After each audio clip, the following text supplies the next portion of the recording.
अस्सलाम वालेकुम व्यूअर्स, मैं हूं मोहम्मद अदनान। एक दफ़ा फिर आप लोगों की खिदमत में हाज़िर। तो आज का जो हमारा टॉपिक है वो है एक जानदार किस्म का मुग़ल्लज़ और मुमसिक दवाई तैयार करना। तो ये एक बहुत ही बेहतरीन वीडियो होने वाली है सब भाइयों के लिए इंशाल्लाह।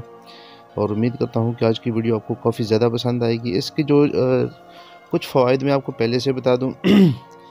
ये जो है हमारा जानदार मुग़ल्लज़ के नाम से मैं इसको टाइटल देता हूँ आज। तो ये बे औलाद जोड़ों के लिए जो है ना बेहतरीन नताइज का हामिल है।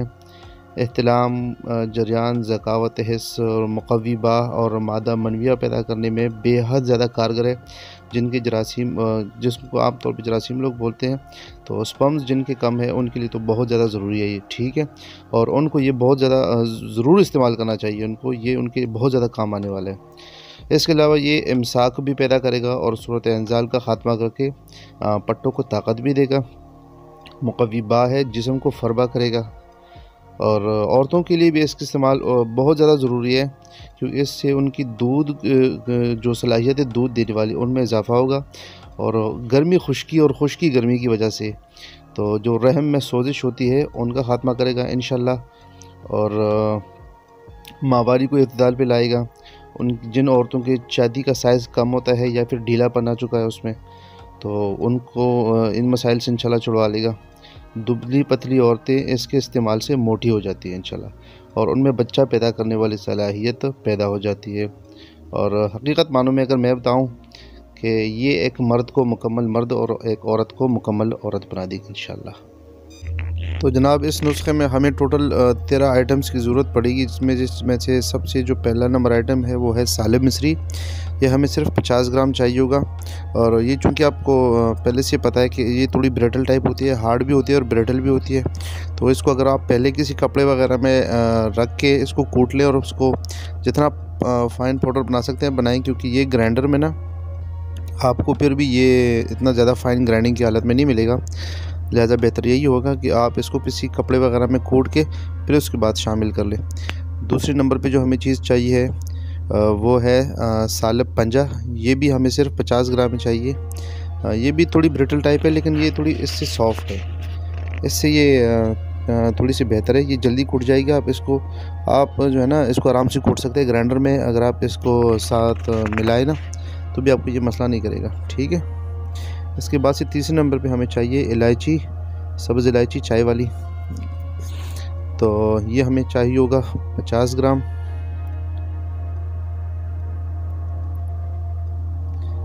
ये तो कूटने में बहुत इजी है इंशाल्लाह, ये आपको परेशान नहीं करेगा।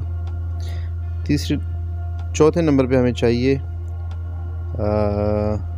मूसली सफ़ेद हमें चाहिए 50 ग्राम। और ये भी कूटने में आपको इंशाल्लाह ज़्यादा प्रॉब्लम नहीं आएगी। मैं पहले से अगर आप क्लियर कर लें, अगर आप इसको लंगरी में कर सकते हैं तो लंगरी की मुतबादिल कोई चीज़ नहीं है, लिहाजा बेस्ट ये है कि लंगरी में करें। लेकिन अगर लंगरी नहीं है तो फिर आप इसको इसमें भी कूट सकते हैं, ग्राइंडर में भी। छिलका इस बाउल इसको हम सबसे एंड पे मिलाएंगे। इसको इसके साथ ग्राइंड नहीं करना, वरना ये कब्जियत की तरफ बात निकल जाएगी इसकी। मगज़ बादाम हमें चाहिए सिर्फ 100 ग्राम।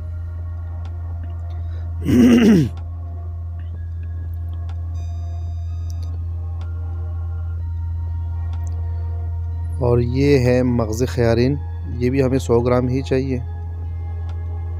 आप कोशिश करें अगर इसको पहले किसी लंगरी वगैरह में कूटी जितने भी मगज़ियात हैं ना, और उसको बाद में शामिल करें तो ये ज़्यादा बेहतर रहेगा। लेकिन अगर कोई हल नहीं है तो फिर आप इसको ग्राइंडर में भी हल्का हल्का पल्सेस दे के कर सकते हैं। मगज़ बनोला चाहिए होगा हमें 100 ग्राम।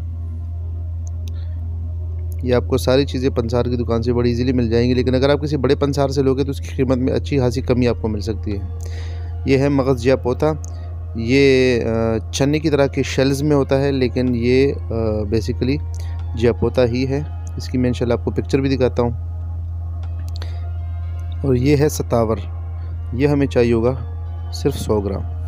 ये आप देख सकते हैं इसको, अगर आप थोड़ा सा इसको वो करें थोड़े तो ये आराम से टूट जाता है। ये भी ब्रिटल टाइप ही है, ठीक है, इजीली ग्राइंड होकर क्रश हो सकता है और अच्छा पाउडर इसका बन सकता है।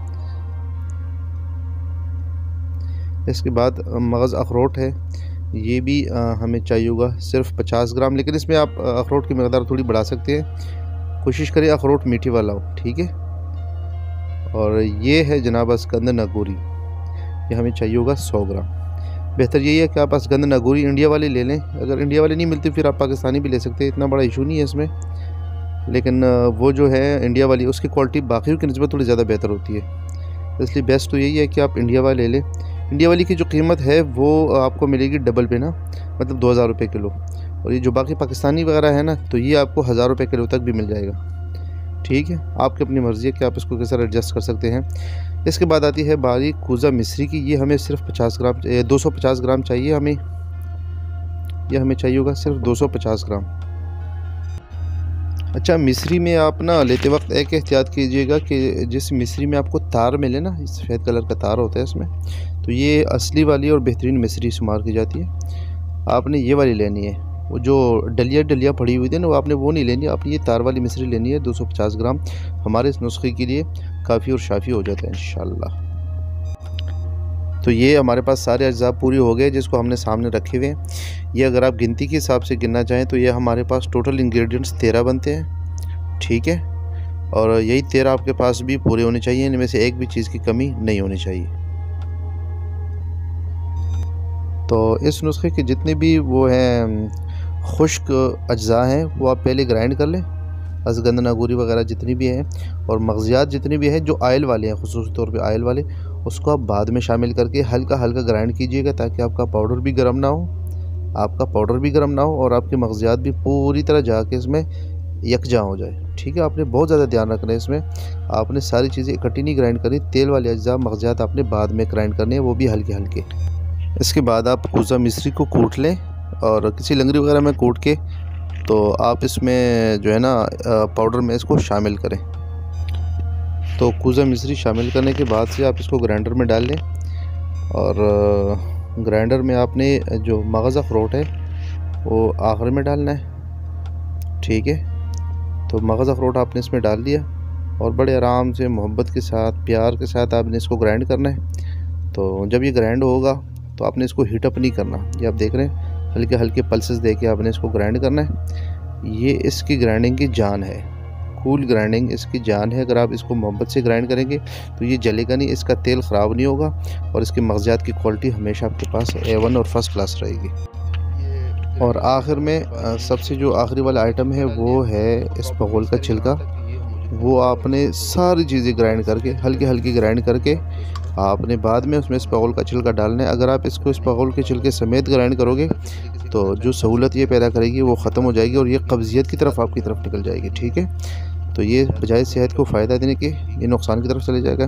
किसी बड़ी तगारी टाइप की चीज़ में डाल के इसको, और आप इसको बड़े मोहब्बत से आराम से इसको करें, मिक्स करें, और बिल्कुल जब ये सारे पार्ट से यकजा हो जाए फिर आप इसको किसी एयर टाइट बॉटल में बंद करें, ताकि इसमें नमी की जो आमद रफ्त है वो बिल्कुल ख़त्म हो जाए, और फिर ये आप तकरीबन 1-2 महीने तक आराम से इस्तेमाल कर सकते हैं, ज़्यादा भी चल सकते हैं। तो उम्मीद करता हूँ ये आज की वीडियो आपको काफ़ी ज़्यादा पसंद आई होगी। आप इसे इस्तेमाल करें, दावे के साथ इस्तेमाल करें, इंशाल्लाह ये आपका बहुत काम आने वाला है इंशाल्लाह। और शुक्रिया आप लोगों ने टाइम दिया, थैंक यू।